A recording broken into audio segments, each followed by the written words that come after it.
6년 전 뇌졸중으로 갑자기 쓰러진 남편. 아내 최 씨는 남편 간병을 위해 2살 터울의 새아이는 친정 엄마께 맡겼습니다.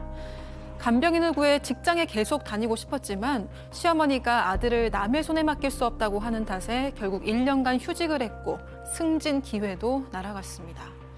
간병은 오롯이 며느리에게만 맡겨놓고 시가 행사에도 참석하라는 시어머니. 최 씨의 몸과 마음은 지쳐만 가는데요. 이제는 아픈 남편과 아이들에게만 집중하고 싶다는 최 씨. 시어머니와는 서서히 멀어지고 싶다고 하는데 방법이 없을까요? 자, 이 사연을 제가 이 새벽에 저희 제보 메일에서 처음 읽었는데 정말 제가 제 일이 아닌데도 너무 정말 가슴이 퍽 막혀가지고 자, 긴 병에 효자 없다는 말 많이들 하지 않습니까? 그만큼 아픈 사람을 돌본다는 일이 너무너무 그건 정말 고통스러운 일이에요. 가족이 아니라 뭐가 됐도. 자, 6년 전 남편이 뇌졸중으로 갑자기 쓰러지면서 생계, 간병, 육아까지 오롯이 그 짐을 짊어지게 된 40대 제보자의 얘기입니다. 자, 시작을 해보죠. 네, 이 제보자는 40대 최모 씨고요. 남편이랑은 동갑이고 또 맞벌이 부부였습니다. 현재 12살 딸, 10살 아들, 그리고 8살 아들 이렇게 2살 터울로 아이들이 3명 있고요. 풍족하진 않았는데 그래도 5식구가 남부럽지 않게 행복하게 잘 살고 있었습니다. 또 근처에 친정엄마가 살고 계셔서 육아도 도움을 받으면서 맞벌이도 좀 무리 없이 할 수 있었습니다. 그런데 6년 전에 이 남편이 갑자기 뇌졸중으로 쓰러지면서 이 제보자에게는 너무나 힘든 시간이 찾아오게 된 겁니다. 40대 한창이어야 할 남편이 뇌졸중으로 교수님.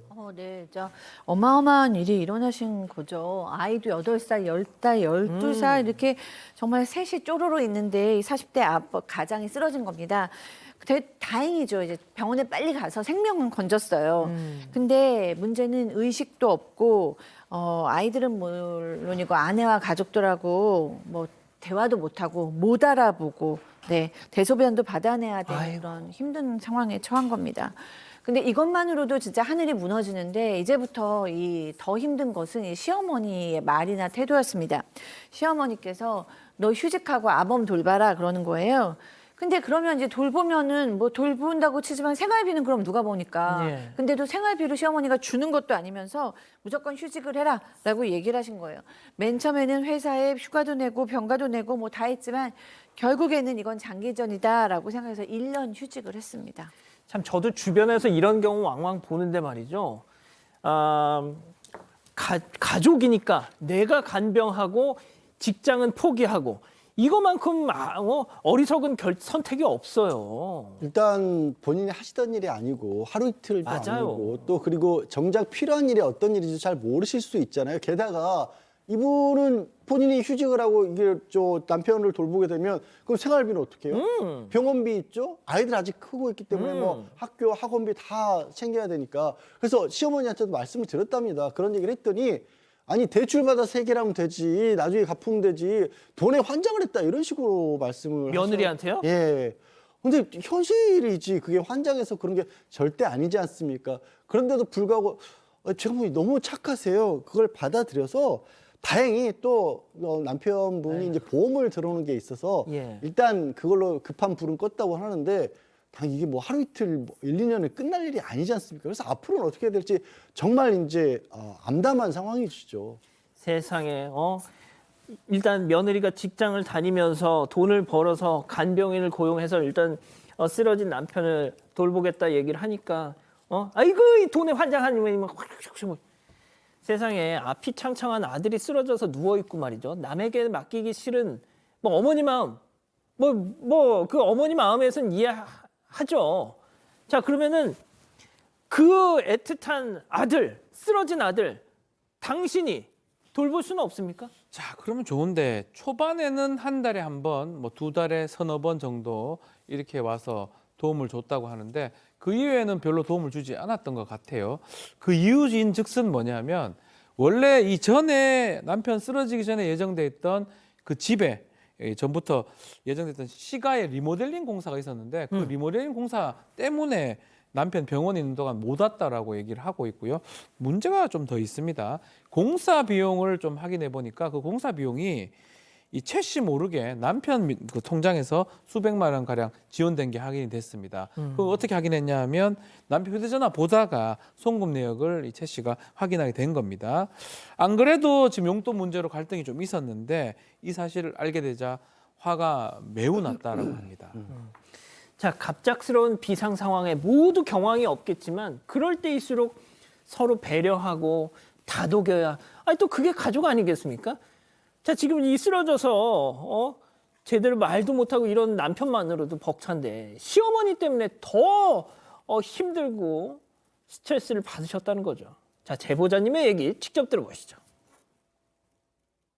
네 남편이니까 어떡하냐, 네 팔자고 네 운명이니까 받아들여야지. 그 말을 하는데 그 말이 진짜 너무 서러워가지고 눈물을 되게 많이 흘렸거든요. 내 팔자는 이혼하면 끝이잖아요, 사실은. 어머니랑 아들은 그게 협력을 어떻게 할 수는 없잖아요. 이런 분들이 되게 많은데 병원에서도 저같이 대우받는 사람은 없더라고요.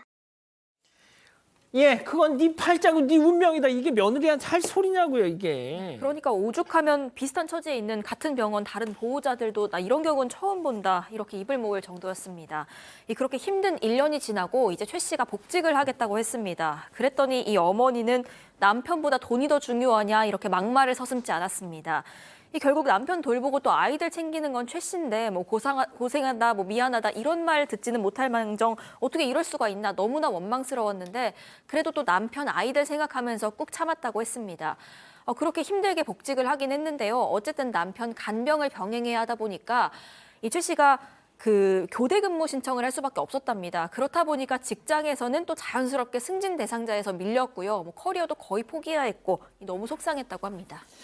아니, 전 모르겠어요. 아무리 아들도 4배 아파서 낳은 아들도 커서 가정을 꾸리면은 예전 같지는 않다고 하더라도 교수님. 네. 아, 그래도 자기 아들이잖아요. 자기 아들이 이렇게 뇌졸중 쓰러져가지고 막 사경을 헤매고 막 말도 못하고 이러면은 간병도 아니 제가 너무 쉽게 얘기하는 걸 수도 있지만 아니 저도 저희 어머니 아프실 때 저도 일주일에 한 번씩 가서 간병했습니다. 네. 아니 근데 할 수 있잖아요. 엄마 마음으로는 당연히 해주고 싶죠. 그러니까 너무 착하고 순종적이고 이런 능력 있는 며느리를 믿고 지금 이러시는 게 아닌가라는 생각도 좀 드는데 뭐 시가에 가 있었던 기간이 전혀 없던 건 아니라고 합니다. 그러니까 이 남편이 다행히 지금은 이제 부축을 하면 그래도 걸으실 수 있는 정도로는 좋아지셨대요. 근데 이제 횡단보도를 건너야 되는 빠른 시간에 건너야 되는 이런 건 못 하시고 이제 그러니까 예전처럼 이해력이 있지도 않고 말도 좀 어눌한 상태인 거죠. 근데 이제 이 남편이 와서 좀 생활하기 편하게 하려고 이제 집을 대대적인 공사를 해서 안전망도 설치하고 뭐 이렇게 문턱도 없애고 이런 공사를 했는데 그때 이제 시가에 한 2달 정도 가서 아들이 있었던 거예요, 남편이. 근데 이제 그 뭐 시어머니가 그 2달 동안은 해주셨지만 그래도 이만큼 남편이 좋아진 건 시가에서 뭘 해줘서가 아니고 사실은 친정에서 너무 헌신적으로 해주셨다고 해요. 그러니까 친정 아버님께서는 남편을 자주 와서 돌봐주시고 친정 엄마는 아이들 지금 저 학원비. 사파 속 저분이 장인이군요. 네, 장인어른입니다. 네. 그리고 친정 엄마도 사실은 이제 뭐 학원비, 생활비 이런 걸 꾸준히 지원해 주셨대요. 그리고 또 남동생도 있는데 남동생은 또 아이들 데리고 다니면서 놀아도 주고 이렇게 돌봐줬다고 합니다. 아, 박 변호사님 이렇게 해야지. 이렇게 해야 되는데 우리가 좀 얘기하는 곳은 시가 쪽입니다. 어. 반면에 시어머니 남의 이목을 더 중요시 여깁니다. 남편 쓰러진 이후에도 가족들 행사가 있으면 꼭 며느리를 불렀다고 해요. 아하. 뭐 친척 결혼식이라든지 명절 때. 최 씨 같은 경우는 하루라도 좀 더 쉬고 싶잖아요. 그리고 거기 가면 잘 모르는 사람밖에 없기 때문에 근데 그런 상황에서 시어머니는 이럴 때일수록 가족 행사에 얼굴을 더 보여야 된다라고 아하. 계속 불렀다고 합니다. 사실 최 씨가 이미 심신이 많이 지쳐 있어서 생기도 없고 말도 잘 안 하고 혼자 이렇게 가만히 있기도 하고 그냥 있다가 오는 경우도 많았다고 해요. 그런 상황이 있던 어느 날 집에 가니까 다음에는 그러지 말라라면서 장문의 문자 메시지가 도착한 적도 있다고 합니다. 아이고 그냥 딱 집에 가버리니까 야 너 다음부턴 그러지 마라 하면서 장문에 또 문자를 보냈다고요. 편지를. 하하. 아, 양 변호사님 지금 채팅창에서 진짜 속 터져서 못 보시겠다고 다들. 그러니까 진짜 집안마다 사람마다요 가족끼리 벌어지는 일은 평균이란 것도 없고 상식이라는 것도 없어요. 이분 사실 장문의 문자 메시지라고 했는데 처음 이런 일을 했었던 게 아니라 저도 이거 보고 기가 막힙니다. 이 시어머님이 신혼 때부터 개선사항이라고 그렇게 편지를 쓰는 일들이 종종 있었대요. 이런 식이었던 겁니다. 한 번은 명절에 시가에 가는데 임신 막달이었답니다. 그때 시가에 간 것부터가 사실 보통 일이 아닌데 너무 컨디션도 안 좋고 힘들어서 잠깐 쉬다가 깜빡 잠이 들었다는 거예요. 그랬더니 이제 아니 명절날 친척들 만나는데 말도 없이 그렇게 사라지는 게 어디 있냐. 친척분들한테 인사하고 제대로 행동해야지. 그런 게 어디 있냐. 그리고 설거지 쌓아놓고 그렇게 쉬었냐. 설거지 항상 이 싱크대 깨끗하게 유지를 해야 되는 법이다. 이런 식으로. 그래서 처음에는 신혼 때고 또 뭐 모르고 그랬을 때니까 너무 속상해서 물었는데 그건 신혼 때도 사실 그러면 안 되는데 지금까지도 이 사람 인간관계, 가불관계가 형성이 한번 되면요 계속 이러는 거예요. 아직도 그러신다는 거예요. 아직도. 아, 참. 이 제보자님께서 보내주신 메일 내용 중에서 제가 제일 좀 인상 깊었던 문장 하나만 좀 소개해 드릴게요. 저는 정말 이혼하고 싶지만 아픈 남편을 이런 시어머니한테 맡기는 건 너무 슬픕니다. 남편은 받아줄 생각이 있지만 이런 시어머니는 용서가 안 된다고 하셨어요. 자, 그럼 여기서 오늘의 궁금증 짚어보죠. 쓰러진 남편, 6년째 내가 간병을 하는데 야, 이거 네 팔자야라는 시어머니와 연 끊어도 될까요? 라고 묻고 계십니다.